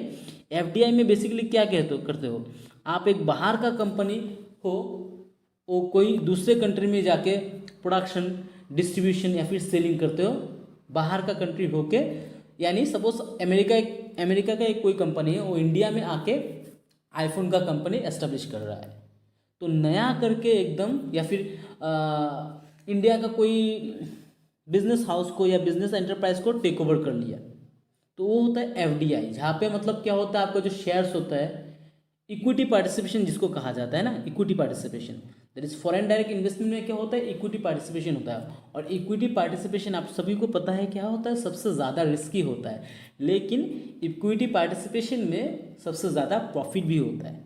तो फॉरेन डायरेक्ट इन्वेस्टमेंट एक ऐसा वे है जो आपको इंटरनेशनल मार्केट में पहुंचा देगा, जो रास्ता क्या होता है, बहुत ही रिस्की होता है, साथ में प्रॉफिट पोटेंशियल भी वहाँ पे ज़्यादा होता है। Clear. Next question 36, the central bank can significantly influence the savings, investment and consumer spending in the economy through which one of the following policies. Simple सी बात है भाई, जितना भी अगर कंज्यूमर का बात कहा जाए, पब्लिक का, जनरल पब्लिक का बात कहा जाए, उन लोगों का saving habit, investment habit and consumer का जो स्पेंडिंग है उसको कंट्रोल कर सकता है आरबीआई। किसके माध्यम से, सेंट्रल बैंक किसके माध्यम से कंट्रोल करता है, आपको पता ही है। यहाँ पे किसके बारे में कहा गया है, सेंट्रल बैंक, और सेंट्रल बैंक हमेशा किसके साथ डील करता है, मॉनेटरी पॉलिसी के साथ डील करता है, तो इसका करेक्ट आंसर बन जाएगा कौन सा, बी, बिकॉज फिजिकल पॉलिसी किसके पास होता है, वो होता है सेंट्रल गवर्नमेंट के पास, और सेंट्रल बैंक के पास क्या होता है, monetary policy like SLR, CRR, ठीक है, डिफरेंट जो रेट्स होता है, बैंक रेट, रेपो रेट, ये सब यूज़ करके क्या कर सकता है आरबीआई, जनरल पब्लिक का जो सेविंग्स है, इन्वेस्टमेंट एंड कंज्यूमर स्पेंडिंग जो होता है उसको कंट्रोल कर सकता है। एक सिंपल सा क्वेश्चन है, residential status in Indian income tax act is determined for which one of the following. Residential status हम लोग किसके लिए डिटरमाइन करते हैं भाई, हम लोग हमेशा रेसिडेंशियल स्टेटस को हम लोग डिटरमिन करते हैं for the year of previous year, because previous year में वो कितना दिन इंडिया में स्टे किया उसको जानने के लिए हम लोग क्या करते हैं, आपका रेसिडेंशियल स्टेटस निकालते हैं, इजंट इट। और इस प्रीवियस ईयर को कौन सा सेक्शन में डिफाइन किया गया है, दैट इज सेक्शन 3 में, SEC सेक्शन 3 में प्रीवियस ईयर को डिफाइन किया गया है। और आपका रेसिडेंशियल स्टेटस जो है वो आप कौन सा सेक्शन में आ जाता है, आपका सेक्शन 6 में आ जाता है रेसिडेंशियल स्टेटस। आई होप इस समझ में आ गया आप लोगों को। सेक्शन 6 के अंदर हम लोग क्या करते हैं, रेसिडेंशियल स्टेटस को डिटरमाइन करते हैं। Then which of the following provident fund is set up under provident fund act 1952। तो प्रोविडेंट फंड एक्ट 1952 के अंदर जिसको सेटअप किया गया है that is your recognised provident fund. Option B will be the correct answer. Clear, simply याद रखना है 1952 होगा तो आपका RPF हो जाएगा, और SPF अगर होगा तो स्टेटरी प्रोविडेंट फंड होगा तो ये कौन सा हो जाएगा, 1925 का जो प्रोविडेंट फंड का एक्ट है उसके साथ ये एसोसिएटेड है। एंड पब्लिक प्रोविडेंट फंड का बात अगर कहूँ तो दिस विल बी 1968। तो सिंपली याद रखना है 1952 होगा तो RPF होगा, आपका 1925 होगा तो SPF होगा, और पब्लिक प्रोविडेंट फंड होगा तो 1968 होगा। देन फिर से आप लोगों को एक न्यूमेरिकल दे के रखा है तो इसको भी सॉल्व करते हैं। Which one of the following is the net annual value of house for the given details? Municipal value दे के रखा है 3,60,000, फेयर रेंटल वैल्यू आपका 4 लाख है, स्टैंडर्ड रेंट है 5 लाख, एक्चुअल रेंट यानी एनुअल रेंट दे के रखा है 4,50,000, म्यूनसिपल टैक्स जो कि है 12,000 वो ड्यू है बट इसको पे नहीं किया गया अभी तक। तो इसको हम लोग कैसे निकालते हैं आप लोगों को पता है। पहले तो आप लोगों को FR लेना पड़ता है, दैट इज फेयर रेंट। तो यहाँ पे फेयर रेंट कितना है आपका 4 लाख है, राइट। फेयर रेंट कितना है 4 लाख है। देन आपका आ जाएगा कौन सा म्यूनसिपल वैल्यू MV, राइट। इसको A पकड़ लो, इसको B पकड़ लो, 4 लाख है। म्यूनसिपल वैल्यू कितना है आपका 3,60,000 है, 3,60,000। तो उसके बाद हम लोगों को क्या करना पड़ता है, हायर ऑफ इन दोनों में से लेना पड़ता है, दैट इज C होगा। हायर ऑफ कौन सा लेना है, हायर ऑफ जो भी होगा इन दोनों में से A एंड B से कौन सा हायर है आपका 4 लाख हायर है, तो higher of A and B से पिक करना है इन दोनों में से। क्लियर, तो कितना हो जाएगा 4 लाख। उसके बाद D में क्या आता है आपका स्टैंडर्ड वैल्यू, हाउस का स्टैंडर्ड वैल्यू कितना है, दैट इज स्टैंडर्ड रेंट आपका 5 लाख दे के रखा है, राइट। स्टैंडर्ड रेंट कितना है 5 लाख आपको दे के रखा है। देन D के बाद आपको लेना होता है E, that is expected rent, और एक्सपेक्टेड रेंट में क्या होता है आपका ER। कौन सा लेना पड़ता है हम लोगों को, lower of C and D, यानी इन दोनों में से ये जो C एंड D है इनमें से जो लोअर होगा उसको लेना पड़ेगा। तो लोअर कौन सा है, यहाँ पे C है, तो हम लोग कौन सा ले लेंगे 4 लाख ले लेंगे वैल्यू, ठीक है 4 लाख ले लेते हैं वैल्यू। देन उसके बाद आपका आता है क्या F number point, that is आपको एक्चुअल रेंट कितना मिला है वो लेना पड़ता है AR। तो आपको एक्चुअल रेंट कितना मिला है यहाँ पे देके रखा है, एक्चुअल रेंट 4,80,000, राइट। तो 4,80,000 को लिख लो।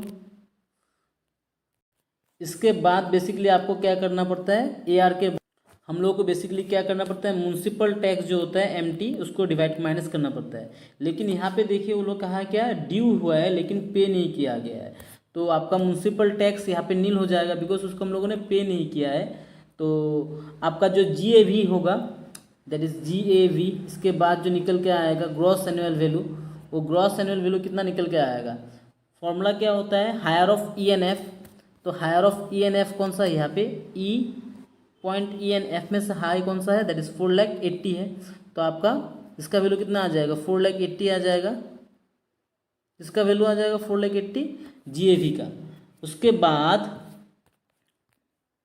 सॉरी थोड़ा करेक्शन, म्यूनसिपल टैक्स हम लोग GAV से माइनस करते हैं, ठीक है यहाँ पे नहीं होगा।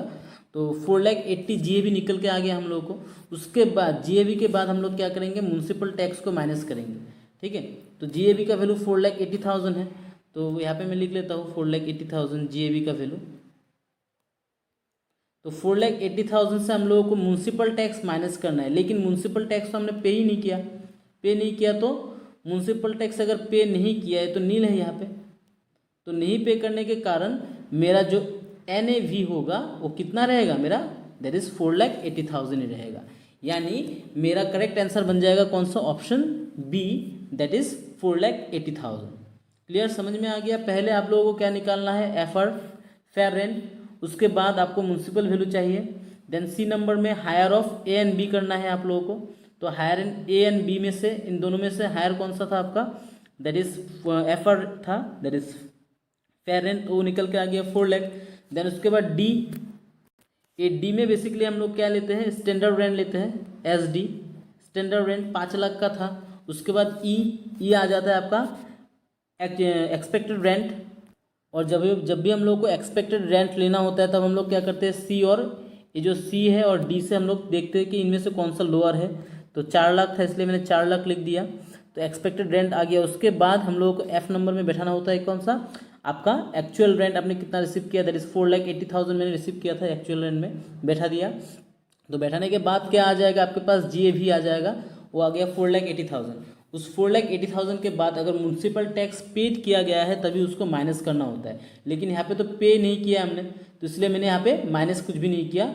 तो जो 4,80,000 था मेरा GAV, वही मेरा क्या बन गया है, NAV बन गया है। तो इसी हिसाब से करेक्ट आंसर बन जाएगा कौन सा, option B. Clear, question number 39 का करेक्ट आंसर बन जाएगा कौन सा, option B, 4,80,000। Then question number 40, tax audit is compulsory in the case of a person carrying on profession and whose gross receipts exceeds which of the following। तो किसी का भी income अगर 50 लाख से ज़्यादा हो, एक स्पेशली एक प्रोफेशनल पर्सन अगर हो, तो उन लोगों को टैक्स ऑडिट करना पड़ता है। प्रोफेशनल पर्सन के केस में कितना होगा आपका 50 लाख से अगर ज़्यादा होगा तो उन लोगों को ग्रॉस रिसीप्ट अगर 50 लाख हो या फिर 50 लाख से ज़्यादा हो तो उन लोगों को टैक्स ऑडिट करना पड़ता है। Question number 41, the most significant and widely used country risk rating in international business risks are given by which of the following। तो इंटरनेशनल बिजनेस रिस्क को मेज़र करने में कौन सा इंस्टीट्यूशन का मतलब सिग्निफिकेंट रोल होता है, जो बेसिकली जो मतलब आपका बेसिकली रिस्क के रिलेटेड रेटिंग करता है, तो इंडेक्स जो देता है उसको फॉलो किया जाता है। तो उनमें से कौन सा सिग्निफिकेंट है या फिर फेमस है, ज़्यादा बोल सकते हो। तो इनमें से हो जाएगा, पहला तो हो जाएगा आपका business environment risk intelligence, BERI, ठीक है, BRI होगा, ये यहाँ पे रॉन्ग है, बेरी, ये हो जाएगा। देन इकोनॉमिक इंटेलिजेंस यूनिट, ये भी हो जाएगा, इंडाइसेस, और साथ में होगा national centre for trade information, ये नहीं होगा, ठीक है। India trade promotion organisation, ITPO होगा एक्चुअली, ये यहाँ पे रॉन्ग है, ITPO शॉर्ट फॉर्म, ITPO, तो ये भी नहीं है, इसका ITPO नहीं है। PRS groups international country risk का ये होगा। तो इस हिसाब से बन रहा है करेक्ट आंसर आपका ABE। तो ABE कहाँ पे है, आपका ऑप्शन बी में है। सो आपका करेक्ट आंसर बन जाएगा कौन सा, option B, that is ABE only. Clear. Then quota से एक क्वेश्चन बना है, quotas which are the quantitative restrictions on exports imports intended at protecting local industries and conserving foreign exchange include which of the following। तो इसमें से कौन सा quantitative Kota है। सो इनमें से कौन सा क्वांटिटिव कोटा जो क्या करता है, local industries and foreign exchange जो होता है उसको कंजर्व करता है, कंजर्व करने में हेल्प करता है। तो इनमें से बेसिकली हो जाएगा। तो इस क्वेश्चन को याद रखने का एक सिंपल तरीका आपको देता हूँ मैं। आपको याद रखना है वैट, VAT। ए वैट वो नहीं है, that is value added tax नहीं है, ठीक है। ए वैट होता है V फॉर वॉलेंट्री कोटास, यानी E होगा यहाँ पे, A for absolute quota, clear, and T for tariff quotas. तो इसके हिसाब से आपका सटीक मैच बन रहा है कौन सा, दैट इज BCE। तो वो कौन सा ऑप्शन में है, ऑप्शन नंबर ए में है। तो option number A will be the correct answer, BCE। तो सिंपली याद रखना है क्या, VAT, voluntary quotas, absolute quotas and tariff quotas. Then question number 43, Heckscher Ohlin जो है उनका जो थ्योरी था that is factor endowment theory. Factor endowment theory किसने दिया है? हेक्सर ओहलिन, ठीक है ना। तो उन्होंने क्या सजेस्ट किया था? Endowment suggest which of the following types of relationship. इन्होंने कितना टाइप का रिलेशनशिप को सजेस्ट किया था? तो first of all factor endowment का बारे में अगर कहा जाए तो आपको 4 फैक्टर जो बेसिकली होता है, लैंड, लेबर, कैपिटल, एंटरप्रेन्योर, ठीक है, इन चारों फैक्टर में से आपको याद रखना है पहला फैक्टर लैंड, ठीक है, आपको लैंड को याद रखना है और लैंड के साथ याद रख के और टेक्नोलॉजी भी होता है, ठीक है। तो आप लोगों को क्या करना है? पहला तो लैंड लेबर रिलेशनशिप लाना है, उसके बाद लेबर कैपिटल रिलेशनशिप लाना है, ठीक है, और क्या हो जाएगा? टेक्नोलॉजिकल कॉम्प्लेक्सिटीज हो जाएगा। तो इसका से सटीक आंसर बन रहा है कौन सा? B D E only. B D E only कौन सा ऑप्शन में है आपका? That is only C option में है। तो करेक्ट आंसर हो जाएगा कौन सा? C, that is B D E only. तो ये कॉन्सेप्ट सिंपली याद रहेगा, factor endowment theory, that is land, labour, capital और साथ में टेक्नोलॉजी का बात किसने कहा था? रिलेशनशिप किसने कहा था? आपका हेक्सर ओहलिन ने कहा था। Then question number 44, which of the following statements are correct. तो इस क्वेश्चन को हम लोग सॉल्व करेंगे कटिंग कॉन्सेप्ट से, ठीक है। That is asset liability management is a mechanism to address the risk arising due to mismatch of assets and liabilities. ये बात तो सही है, ये सही है, यानी ये तो होगा, बिकॉज एसेट लायबिलिटी मैनेजमेंट जो होता है वो एक मैकेनिज्म होता है जिसके माध्यम से हम लोग क्या करते हैं? एड्रेस करते हैं जो रिस्क अराइज होता है एसेट्स एंड लायबिलिटीज का मिसमैच से, ठीक है, उसको हम लोग एड्रेस करते हैं, ये बात सही है। Then non performing assets NPA, तो जिसमें जिसमें ए है तो वो आंसर बनेगा, ठीक है। फर्स्ट ऑफ ऑल यानी चांस किस में है? ऑप्शन ए एंड डी में है, बिकॉज ए ऑप्शन यहाँ पे ही है और कहीं पे नहीं है, इन दोनों में है। तो डायरेक्ट मेरा जो 2 ऑप्शन है वो तो कैंसिल हो जाता है, आपका ये दोनों ऑप्शन मेरा कैंसिल हो जाता है, तो बच गया कौन सा? ए और डी। देन अगर बी में चेक करूँ, non performing asset must be written off as a loss in the financial year in which NPA has been identified. No dear, ये तो एकदम गलत है, बिकॉज एनपीए को हम लोग जिस फाइनेंशियल ईयर में वो क्रिएट होता है, अराइज होता है, उसको हम लोग साथ ही में लॉस एसेट बोल के घोषित नहीं करते, रिटर्न ऑफ नहीं करते। अगर एनपीए को लॉस एसेट बोल के घोषित करना है तो मिनिमम 3 इयर्स उसके लिए वेट करना पड़ेगा, क्योंकि उससे पहले आपका डाउटफुल एसेट आता है, सबस्टैंडर्ड एसेट आता है, उसके बाद जाके 3 इयर्स अगर वो कंप्लीट कर लेता है एनपीए, उसके बाद वो क्या होता है? आपका लॉस एसेट में चला जाता है। तो ये तो नहीं होगा, बिकॉज जिस ईयर में वो एनपीए क्रिएट होता है उस ईयर में हम लोग क्या नहीं करते? रिटर्न ऑफ नहीं करते। तो बी तो यहाँ से हट गया। तो देखो ऑटोमेटिकली इन दोनों में से बी ऑप्शन तो नहीं है, ए सी डी और ए सी ई, इसमें तो बी ऑप्शन नहीं है, तो बी से इससे पता नहीं चल रहा है। Next, undisclosed reserves are included in capital of banks tier 2 if they represent accumulation of post tax profit some extent. इसको मैं छोड़ता हूँ अभी, इसके बाद देखता हूँ। Bank can not accept deposit from the public for a period exceeding 5 years. What is this? 5 साल से ज़्यादा डिपॉजिट एक्सेप्ट नहीं कर सकता भाई। देखा देखिए स्टेटमेंट गलत है, तो यहाँ पे डी देखो, डी कौन सा स्टेटमेंट में है? ए में है, यानी ए गलत हो गया। तो अगर डी गलत हो गया यानी ए ऑप्शन गलत हो गया, बी भी गलत हो गया, सी भी गलत हो गया, तो रह गया कौन सा? आपका option B only. So correct answer your is D, that is A C E. A statement क्या हो जाएगा? आपका करेक्ट हो जाएगा। क्लियर? यानी आपका जो हाइब्रिड डेब्ट कैपिटल इंस्ट्रूमेंट में be included in tyre 2 capital, ये बात सही है। तो आपका कौन सा करेक्ट स्टेटमेंट है? ए वाला करेक्ट हो गया, देन आपका सी भी करेक्ट है और आपका ई करेक्ट है। क्लियर?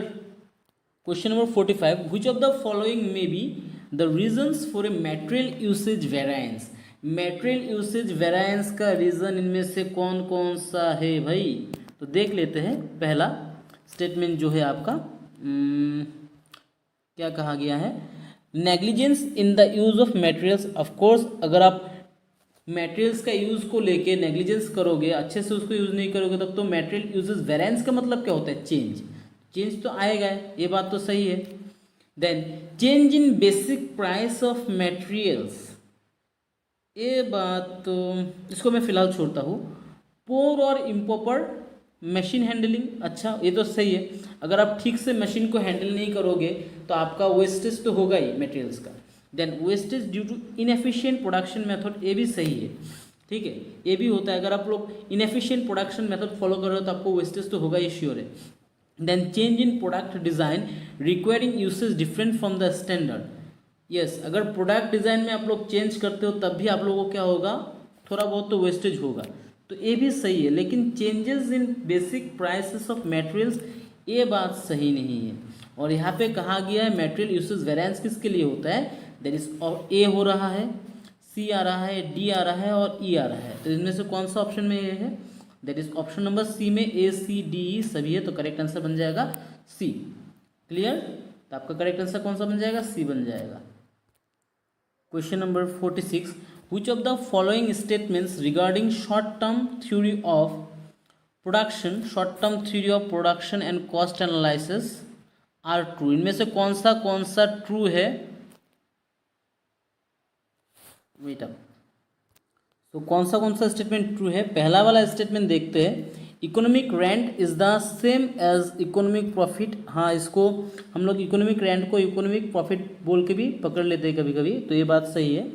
देन ए तो सही है, उसके साथ में imputed cost is the rent of hired building, imputed cost is the rent of hired building, ये गलत है यहाँ पे, ये गलत है, बी गलत है यहाँ पे। Then C, when A C equal to M C, A C is minimum, ये बात भी सही है। जब भी हम लोगों का क्या होता है, average cost equal to marginal cost होता है, तो याद रखना है एट दैट पॉइंट आपका ए सी क्या होता है, मिनिमम होता है, तो ये सही है। तो ए और सी तो यहाँ पे सही है। बाकी ऑप्शन भी हम लोग देख लेते हैं। बाकी ऑप्शन में क्या कहा है, सॉरी पेज 9 में,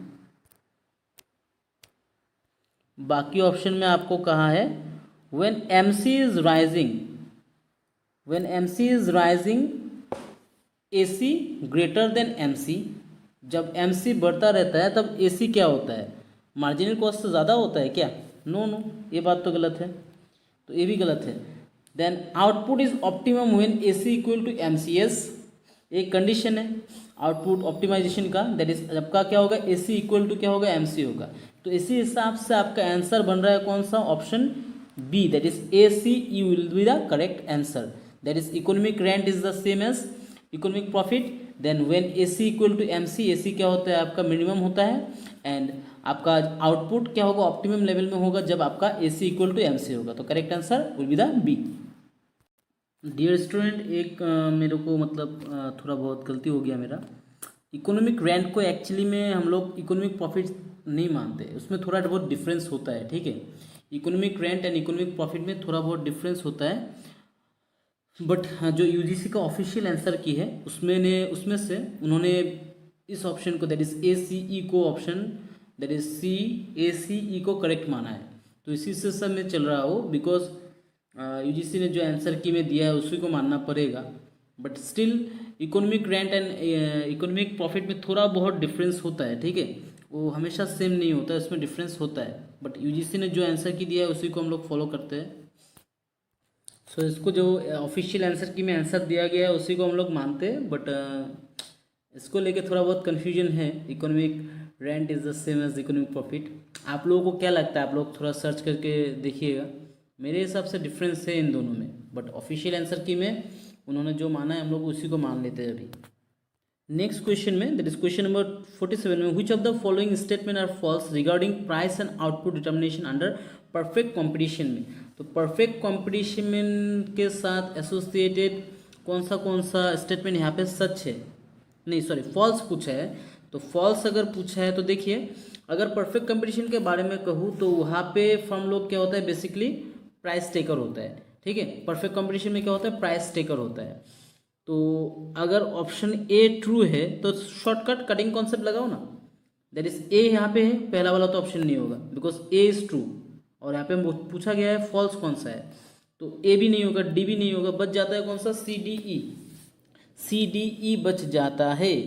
तो देखते हैं next statement, in the long run a firm is in equilibrium when it's long run में एक फर्म इक्विलिब्रियम में होता है जब इसका average revenue equal to M R होता है। Yes, that is average revenue equal to M R होता है and M R equal to L S C equal to M S C होता है। तो ए स्टेटमेंट भी सही है, तो बी भी यहाँ से कट जाएगा। तो बी कट जाने से आपका आंसर कौन सा निकल के आ रहा है, that is C D E, that is option B is the correct answer यहाँ पे, that is option C D E. Clear, समझ में आ गया? कटिंग कॉन्सेप्ट लगाओ और आंसर को निकाल लो। Next question, which of the following affect the pricing of a currency option. तो करेंसी ऑप्शन को अफेक्ट करता है कौन सा ऑप्शन यहाँ पे? तो सिंपली याद रखिएगा, जो स्पॉट एक्सचेंज रेट है वो तो अफेक्ट करेगा आपको करेंसी एक्सचेंज रेट को, तो ये तो सही है, ये अफेक्ट करेगा। देन एक्सरसाइज रेट, ये भी इसको अफेक्ट करेगा, और यहाँ पे पूछा गया कौन सा अफेक्ट करता है। Then foreign risk free rate of return, ये भी अफेक्ट करेगा। टाइम टू एक्सपायरेशन, ये भी अफेक्ट करेगा, सिवाय किसके, डी के। तो यानी इसका करेक्ट आंसर बन रहा है कौन सा आपका, A B C E, that is option C will be the correct answer, A B C E. Question number 49, a firm is exposed to translation loss if it uses current exchange rate to translate its assets and liabilities. Which among the following methods are in use in translating assets and liabilities? आप सभी को पता है कि जब भी हम लोग एसेट्स एंड लाइबिलिटीज़ को दैट इज एक करेंसी से दूसरा करेंसी में ट्रांसलेट करते हैं, कन्वर्ट करते हैं, तो ट्रांसलेशन रिस्क एसोसिएटेड होता है, अराइज होता है। उस ट्रांसलेशन रिस्क को टैकल करने के लिए हम लोग को कौन सा मेथड फॉलो करना चाहिए, वही क्वेश्चन यहाँ पे पूछा है। तो देखिए, इनमें से एक मेथड तो है आपका करंट, नॉन करंट मेथड ए है, टेम्पोरल मेथड भी इसका पार्ट होता है, monetary and non monetary method भी इसका पार्ट होता है, करंट रेट मेथड भी है, लेकिन इस ट्रांजेक्शन एंड नॉन ट्रांजेक्शन बोल के कोई मेथड नहीं है, ठीक है, तो ये गलत है। तो इसको अगर छोड़ देते हैं तो हम लोग कौन सा आंसर आपको निकल के आ रहा है, C, that is A B C D will be the correct answer. Clear? तो डियर एस्पायरेंट्स, आज का लास्ट क्वेश्चन, जो जैसे मैंने कहा था 50 क्वेश्चन आप लोगों को करवाऊंगा, तो आज का लास्ट क्वेश्चन है, which of the following assumptions from the basis of the MM hypothesis in stating irrelevance of capital structure regarding weighted average cost of capital remaining constant। तो अगर आप लोग ये वीडियो देख रहे हो, अगर आप लोगों को ये वीडियो अच्छा लग रहा है देखने के बाद, और भी अगर आप लोग ऐसे एक्सप्लेनेशन वाला वीडियो कॉमर्स का चाहिए, काइंडली आप लोग कमेंट बॉक्स में मेंशन कीजिएगा, ताकि मुझे भी पता चले, तब मैं आप लोगों के लिए और नया वीडियो बनाने का कोशिश करूँगा। सो आप लोग कमेंट बॉक्स में मेंशन करना कि आप लोगों को और भी वीडियो चाहिए, तो I will definitely help you guys to create more videos. तो देखिए, अभी जो MM हाइपोथेसिस है, सिंपली याद रखना, कैपिटल स्ट्रक्चर के बारे में, या फिर अगर अनाप शनाप स्टेटमेंट कोई दिया है तो MM हाइपोथेसिस में दिया है, ठीक है।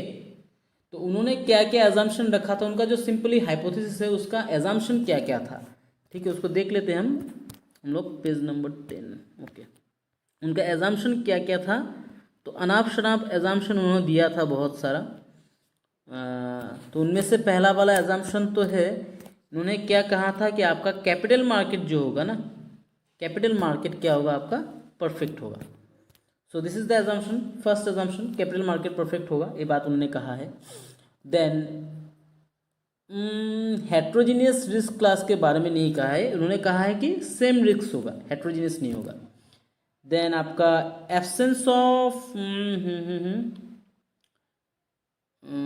एक मिनट, यहाँ पे कहा गया which of the following assumptions from the basis of the MM hypothesis is in stating relevance of capital structure regarding the weighted average cost of capital remaining constant which of the following assumption from the basis, अच्छा basis, तो उनका assumptions का basis कौन सा है, हाँ, इन्होंने absence of tax के बारे में कहा है, टैक्स नहीं है, एकदम फ्री है, फुल डिविडेंड पे करता है कंपनी, ये भी बात कहा है।